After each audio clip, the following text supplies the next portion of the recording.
प्रहलाद ने सभी बच्चों को शिक्षा दीक्षा दी, भगवान के बारे में बताया, तो भगवान की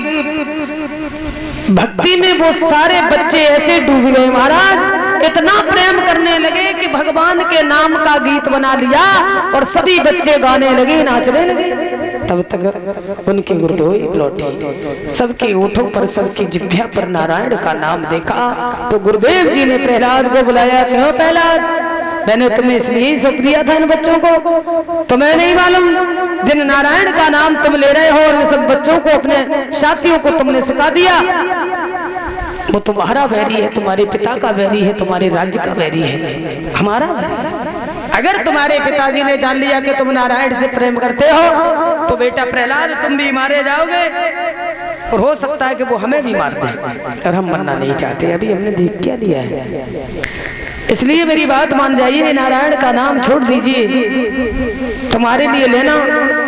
ये बहुत गलत बात है। प्रहलाद कहने लगे, गुरुदेव वैसे शिष्य का अधिकार नहीं होता कि गुरु के सामने तेज आवाज में बात करे, लेकिन गुरुओं के कुछ नियम होते हैं शिष्यों के लिए कि हम अपने शिष्य को इस लायक बना दूं, मैं इतनी शिक्षा दीक्षा इतना ज्ञान प्रदान करूं, कूट कूट करके अपने शिष्य के अंदर भर दूं, जो आगे हमारा शिष्य हमारा नाम रोशन करे, उज्जवल करे। तुमने तो भगवान का नाम मुझे कभी बताया नहीं,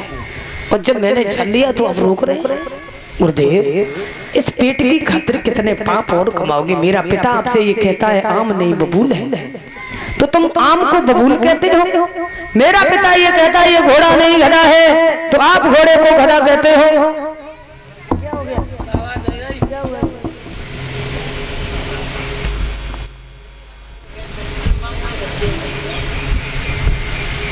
मेरे शरीर में